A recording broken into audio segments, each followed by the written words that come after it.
बड़ी खबर रेड सी से जुड़ी हुई, जहां पर इंडियन नेवी का रेस्क्यू ऑपरेशन की खबर सामने आ रही है। हूतियों ने किया था बारबाडोस के शिप पर हमले में जहाज पर सवार थे 3 लोग और जिनकी मौत की खबर सामने आई है। आईएनएस कोलकाता ने 21 क्रू मेंबर्स का रेस्क्यू किया है, तो वहीं पहले भी लाइबेरिया जहाज से लोगों का रेस्क्यू किया गया था। तो लगातार हिंदुस्तान कहीं न कहीं मदद करता हुआ नजर आ रहा है। रेड सी में इंडियन नेवी ने रेस्क्यू ऑपरेशन देखने को मिला। हूथियों ने बारबाडोस के शिप पर हमला किया था, जिसको लेकर इंडियन नेवी ने रेस्क्यू किया और हमले में जहाज पर सवार 3 लोगों की मौत भी हुई है। आईएनएस कोलकाता ने 21 क्रू मेंबर का रेस्क्यू भी किया है और पहले भी लाइबेरिया जहाज का रेस्क्यू किया गया था। और एक और बड़ी खबर रेड सी में हूती जंगजुओं ने एक बार फिर से तिजारती जहाजों को निशाना बनाया है। हूती जंगजुओं ने दावा किया है कि अदन के खलीज में अमेरिकी माल बर्तार जहाज पर रॉकेट दागे गए हैं।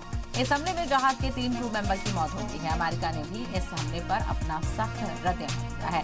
एक तरफ गाजा में जंग लगातार जारी है, तो वहीं रेड सी में भी कशीदगी कम होने का नाम नहीं ले रही है। रेड सी में हूती जंगजुओं ने एक बार फिर से तिजारती जहाज को निशाना बनाया है। और एक और बड़ी खबर रेड सी से ही जुड़ी हुई, रेड सी की कशीदगी में फिर से इजाफा देखा जा रहा है। हूती जंगजुओं के हमले के बाद अमेरिकी फौज का बयान सामने आया है। जहाज स्टील लेकर सऊदी अरब जा रहा था। जहाज में एक हिंदुस्तानी और 15 फिलिपीनी भी मौजूद थे। हूती जंगजुओं ने नवंबर से शुरू किए थे हमले और अमेरिका ने जनवरी में एक फिजाई हमला भी किया था। पिछले 1.5 महीने में हूती जंगजुओं के हमले में तेजी देखने को मिली है और कई अमेरिकी ड्रोन को हूती जंगजुओं ने मार गिराया है। तो लगातार रेड सी में भी कशीदगी बढ़ती हुई नजर आ रही है।